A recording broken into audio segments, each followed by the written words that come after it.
تو یعنی ایک طرح سے جنرل فیض حمید صاحب اور ان کے جو رفقا کار ہیں وہ ہاتھ کھڑے کر چکے ہوئے ہیں، مایوس ہو چکے ہوئے ہیں. ان کو اپنا انجام جو ہے وہ نظر بھی آ رہا ہے اور اس کی سمجھ بھی آ رہی ہے، اور ان کو اس کا ادراک بھی ہے اور ایک اندازہ بھی کہ اب یہ ہمارے ساتھ ہونے جا رہا ہے. کیونکہ جو جرائم کسی نے کیے ہوں، مثال کے طور کے اوپر مجھے تو پتہ ہوتا ہے نا کہ میں اپنی ذات کے اندر کیا تھا، میں نے کیا کیا ہے، صحافت میں نے کون سی کی ہے اور صحافت میں نے کون سی نہیں کی. تو جنرل فیض حمید صاحب کو بخوبی پتہ ہے کہ وہ ریٹائرمنٹ سے پہلے D G I S I ہوتے ہوئے، D G I S I سے ہٹنے کے بعد، کور کمانڈر پشاور ہونے کے بعد وہ کور کمانڈر پشاور تھے. جب جو طالبان تھے ان کو لا کے بسایا گیا تھا تب وہ کور کمانڈر پشاور تھے. جب ایک خصوصی جہاز لاہور کے ایئرپورٹ پر اترا اور مغرب کے بعد جیل کا پھاٹک بند ہو جاتا ہے، قیدیوں کا لینا دینا ممنوع ہو جاتا ہے قانونی اعتبار سے بھی، اور اگر کوئی اس طرح کی حرکت کرتا ہے کوئی جیل سپرنٹینڈنٹ تو یہ اس کی گردن کو آتا ہے اس طرح کا کوئی واقعہ اگر وہ پکڑا جائے تو، یعنی کہ اس کی نوکری جاتی ہے. بلکہ اور بھی بہت کچھ ہو سکتا ہے. اس کے باوجود جب کوئی یہ بات ماننے کے لیے تیار نہیں تھا، اپنا فیوچر اپنا کیریئر داؤ کے اوپر لگانے کے لیے تیار نہیں تھا، تو پشاور میں بیٹھے ہوئے کور کمانڈر نے ایک آرڈر جاری کیا اور سسٹم اتنا مجبور تھا، یعنی کہ وہ D G I S I چونکہ اتنے وہ دھڑلے والے ترناٹ تھے کہ اس سسٹم کے اندر ان کی اتنی گہری جڑیں تھیں کہ کور کمانڈر پشاور ہوتے ہوئے بھی انہوں نے ایک آرڈر جاری کیا اور پھر پنجاب سے خصوصی جہاز لے کے جو طالبان جن کے اوپر ہیڈ منی لگی ہوئی تھی وہ پشاور پہنچے اور رات گئے پہنچے، اور ان میں ایک وہ مسلم خان بھی تھا. اور مذاکرات کرنے والے کون تھے؟ افغان طالبان یا ٹی ٹی پی والے لوگ پشاور میں وہ مذاکرات کر رہے تھے، اور فیض حمید صاحب ان کو ہر طرح کی گارنٹی دے رہے تھے کہ آپ آ کے بسیں، آپ کو کوئی کچھ نہیں کہے گا. انہوں نے کہا ہم یہاں پہ آ کے کیسے بس سکتے ہیں، یہاں پہ آ کے بسیں گے تو کیا گارنٹی ہے کہ ہم یہاں پہ مارے نہیں جائیں گے، پکڑے نہیں جائیں گے. تو انہوں نے کہا چکر ہی کوئی نہیں. کانفیڈنس بلڈنگ میئرز کے لیے انہوں نے کہا پھر آپ ہمارے وہ بندے چھوڑیں. انہوں نے کہا رات پہ گئی. انہوں نے کہا رات پہ گئی تو پھر کی ہو گیا.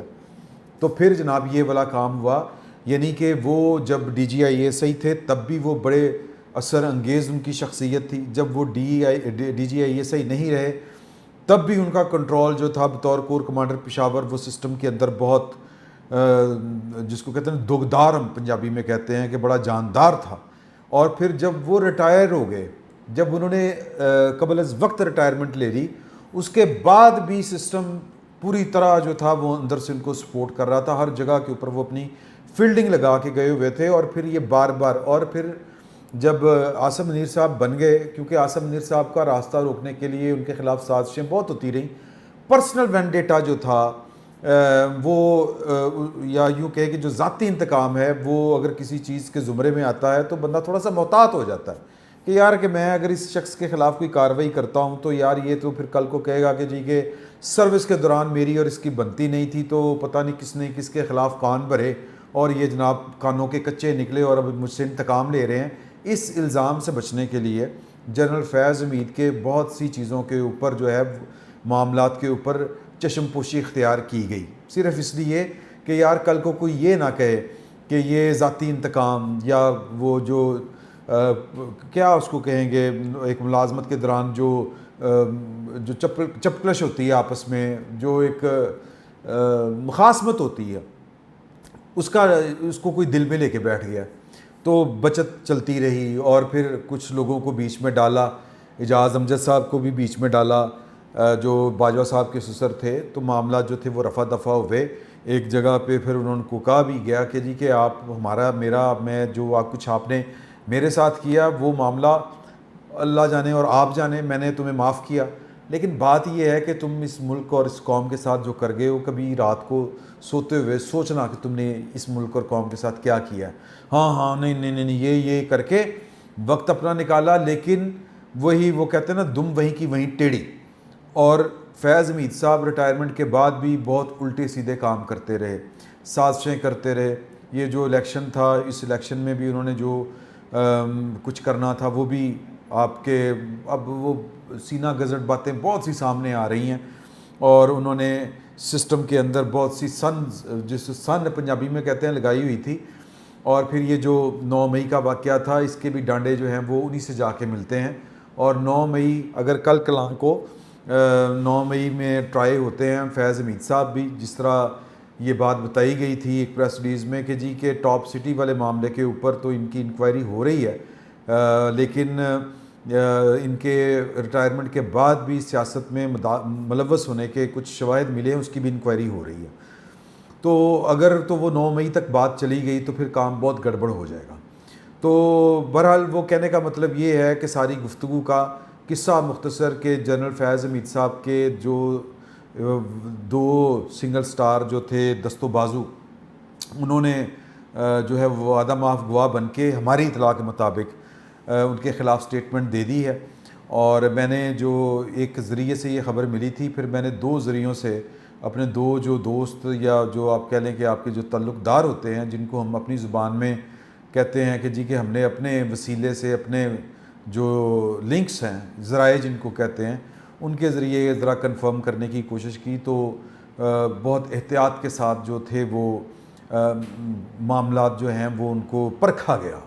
یعنی کہ ایک ہوتا ہے نا 2 ٹوک الفاظ میں آپ کو ہاں یا نہ میں جواب دینا، کچھ لوگ جو ہوتے ہیں وہ اس طرح کی صورتحال میں اپنے آپ کو ایسی چیزوں میں انڈلج نہیں کرتے، ذرا ایک فاصلہ اختیار کرنے کی کوشش کرتے ہیں۔ جب 2 جگہ سے مجھے ایک ہی طرح کا رویہ دیکھنے کو ملا تو پھر تیسری جگہ سے رابطہ کیا تو پھر یہ والی جو صورتحال ہے یہ سامنے آ گئی کہ معاملات گڑبڑ ہو چکے ہیں، اور معاملات جو ہیں وہ بہت شدید خراب ہو چکے ہیں۔ سادہ الفاظ میں 2 جس طرح میں نے آپ کو پہلے بتایا افراد نے ان کے خلاف گواہی دے دی ہے۔ ٹاپ سٹی والے میں تو ویسے بھی جو مدعی مقدمہ ہے حامد بشیر، یہ بھی بریگیڈیئر ریٹائرڈ ہیں، اور ایک میجر جنرل ریٹائرڈ بشیر قائم خانی صاحب کے صاحبزادے ہیں، اور ٹاپ سٹی میں یہ ملازمت کرتے ہیں۔ یہ مدعی مقدمہ ہیں جنرل فیض حمید صاحب کے خلاف۔ تو ایک تو یہ والا معاملہ ہے۔ اب 9 مئی والا معاملہ یہ بھی ہمیں جو جنرل فیض حمید صاحب کے رفقا کار ہیں وہ بتا رہے ہیں کہ اسی میں فیض حمید صاحب کو بھی سزا ہو جانی ہے، ٹاپ سٹی 9 مئی، اور اس کے ساتھ عمران خان صاحب کو۔ اب عمران خان صاحب کا معاملہ جو ہے وہ ابھی تک 9 مئی والا کیس ان کے اوپر کسی سول کورٹ میں بھی نہیں چلا۔ یعنی سول کورٹ سے مطلب یہ ہے کہ ایک کرمنل کورٹ جو ہوتی ہے، فوجی عدالت نہیں، عام عدالت، وہاں پر نہیں چلا۔ صرف ایک کیس جو GHQ حملہ کیس ہے وہ اڈیالہ جیل میں اس وقت اس کا ٹرائل چل رہا ہے۔ میں بھی ہو سکتا ہے کہ وہ اکتوبر تک مکمل ہو جائے، کیونکہ سپریم کورٹ کی طرف سے تو مڈ آف دا اگست تک ان کو مہلت ملی تھی تمام ٹرائل کورٹس کو کہ وہ اپنا جتنے ان کے پینڈنگ کیسز ہیں 9 مئی کے حوالے سے وہ ان کی سماعت مکمل کریں اور فیصلے جاری کریں۔ تو ہو سکتا ہے کہ سول کورٹ میں یہ والا فیصلہ ہو جائے 9 مئی والا، اور وہ لنک ہو جائے فیض حمید صاحب کے ساتھ بھی۔ اب فیض حمید صاحب اگر 9 مئی میں ٹرائی ہوتے ہیں تو عمران خان صاحب ان سے پہلے ٹرائی ہوں گے، تو عمران خان صاحب جو ہیں وہ بھی ان کے خلاف بھی اسی طرح کے اطلاعات ملنا شروع ہو گئی ہیں کہ وہ فیض حمید صاحب کی طرح ان کے خلاف بھی ایک سخت اور بڑا فیصلہ آنے والا ہے۔ یہ فیصلہ آنے کے بعد پاکستان تحریک انصاف کے معاملات کیا ہوں گے؟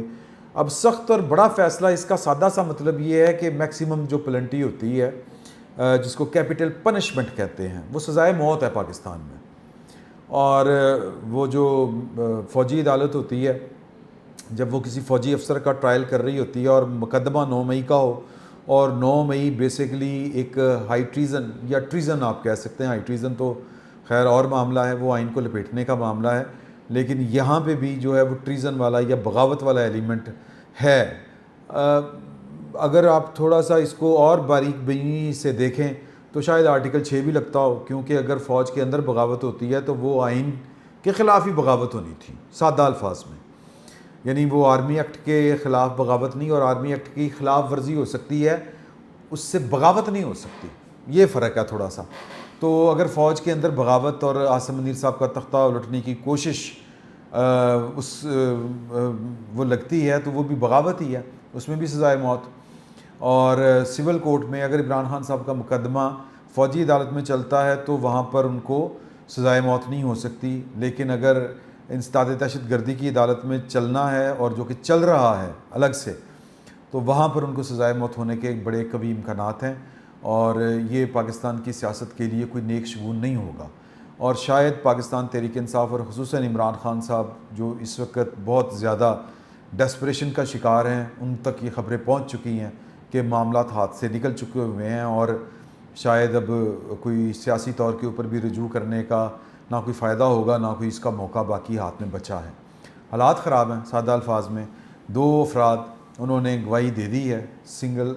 اس کو کہتے ہیں 1 سٹار جنرل، 1 سٹار جنرلز نے گواہی دے دی ہے۔ دیکھیں اب یہ فیصلہ اکتوبر کے کس ہفتے مہینے میں سامنے آتا ہے۔ اس میں مزید اگر کوئی ڈیولپمنٹ ہوگی تو وہ آپ سے شیئر کریں گے۔ اجازت دیجیے، اللہ حافظ۔